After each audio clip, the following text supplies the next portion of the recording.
say that whole thing again. All right. What's up, guys? This is Hector with What the Heck Are We Learning? And today we're going to be discussing how comprehension, learning, and memory develop as a child gets older. Certain skills begin to also develop in predictable sequences. So today we're going to be looking a little bit at those sequences so we have more of an idea about what's going on with our kids as they continue to develop. A few things we definitely want to consider when we're looking at these different developmental stages. Some of the things we want to consider are that at different ages, children think differently and they're able to handle complex and abstract information at varying levels of their development. Another thing we want to consider is that kids actively construct knowledge based on, wait a minute, let me rephrase that. Kids actively construct knowledge when they immediately grasp information and they begin to process it on an active level as opposed to a passive level. When this is taking place, children are beginning to make connections, they're beginning to question the information that they're receiving, or they might even challenge the information that they're getting during their learning process.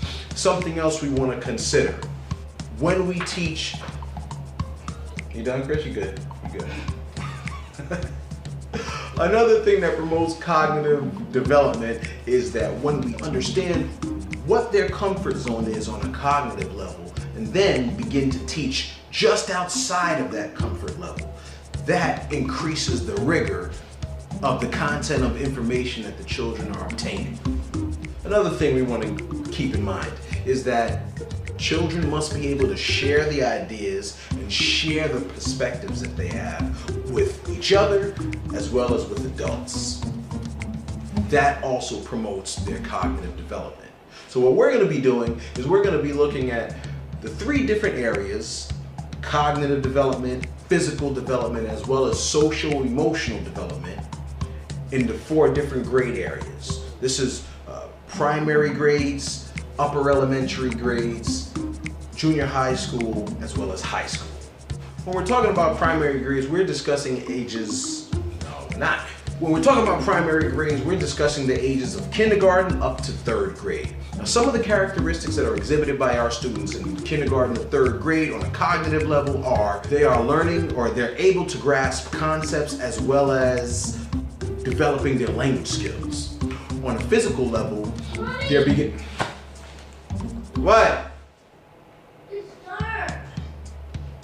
On a physical level, they're refining their gross motor skills and developing their fine motor skills. Now, the difference between the two, gross motor skills involve the upper torso, arms and legs, the bigger parts and portions of the body, as opposed to the fine motor skills that are focusing on the fingers and the toes and those smaller, more intricate movements. Go ahead, Chris, hurry up.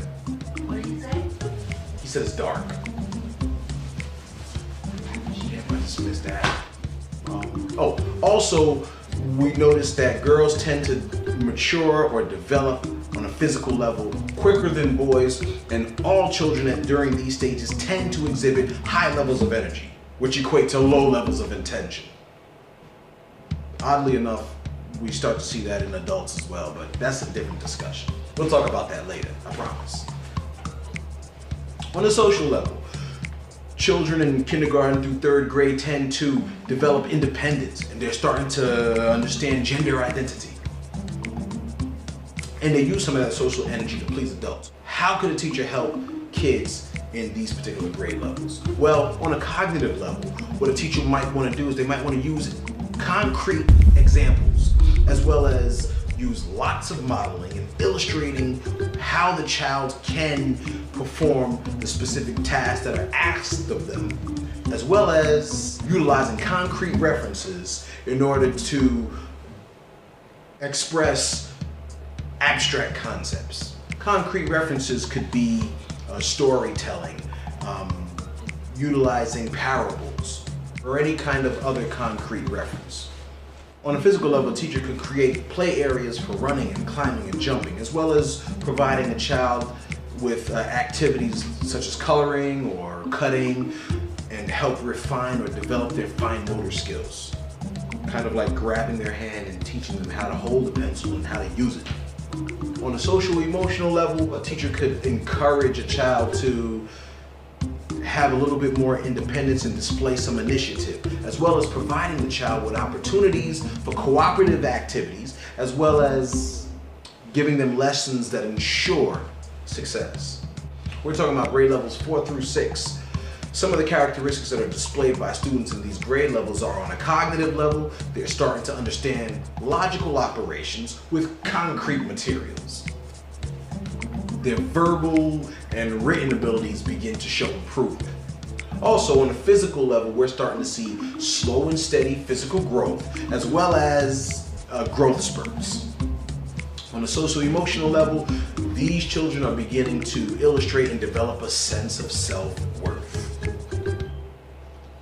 So some suggestions that can be utilized with these students could be providing a variety of concrete experiences, as well as encouraging conversations about abstract concepts, as well as using concrete manipulatives. So you could utilize pennies, and you could utilize blocks, Lego blocks if necessary, in order to teach abstract concepts. On a physical level, a teacher could promote appropriate eating habits, as well as encourage physical fitness, as well as team activities, and reassure uncomfortable kids about their appearance. Now, on a social emotional level, a teacher could create learning experiences that lead to success through work and effort. Now, Chris, can you do me a favor? Can you take that last thing and just put it higher right there? You know, I think that sound of poltergeist was the microphone adjusting downwards.